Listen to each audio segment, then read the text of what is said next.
So this is another progress report on my 1960s Johnson 40, and this is actually engine number 6. So when I first got this, the flywheel was completely seized onto the end of the crankshaft, and I ended up having to, I tried to pull the flywheel for about a week and was getting nowhere. So eventually I had to cut the flywheel off, and what had happened is the flywheel key had sheared and then had sort of moved round and pretty much welded the flywheel to the crankshaft, so it really wasn't going to come off. So this engine's been completely apart, and the top cylinder was completely rusted up, completely seized. The bottom one wasn't quite so bad, but the top one was in a pretty dreadful state.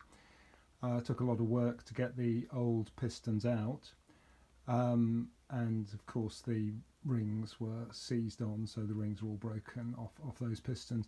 So what I've actually put in is some pistons from another engine where the rings were free, so worn pistons and worn rings, but okay, because what I found is the bore on this top cylinder actually has a ridge on it, sort of further down inside where the original piston was sitting, and I wasn't really sure that the rings would actually go past this ridge.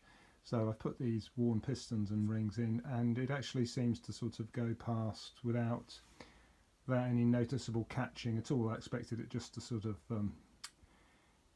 foul on the rings and bend the rings and be just a disaster, but it seems to be okay. So I'm going to run this engine hopefully with these old pistons and rings and see if it works, and if it does, then consider whether it's worth putting better pistons into this block, or reboring and going for oversized pistons or whatever.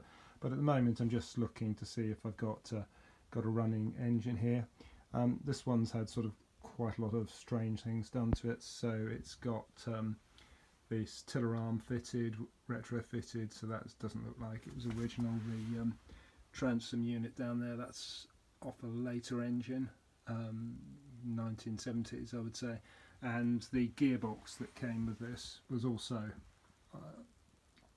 not original, and was missing some parts, basically missing the copper pickup pipe, so it wouldn't have worked at all. But I've actually got another gearbox which is almost exactly the correct sort of vintage for this engine.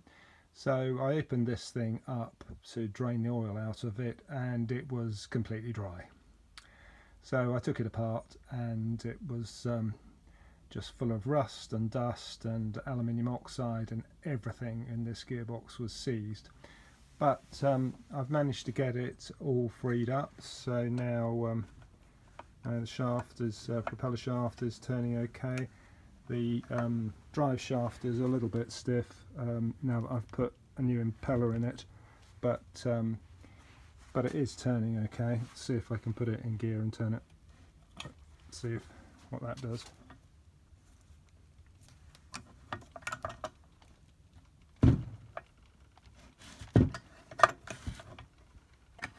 Right, there we go. So that's turning now. So it is pretty stiff, but I think that's sort of mainly the impeller, and I'm hoping that that's going to loosen up, and then I'll put some fresh oil into it and drain out any muck that's sort of come out, loosening it up. This is the cylinder head for this engine, and this is probably the best cylinder head I've ever seen on one of these big twins. And the sort of nice thing that's about it is the fact that you can actually sort of see the original paint in the waterways. So I'm hoping that's going to be okay.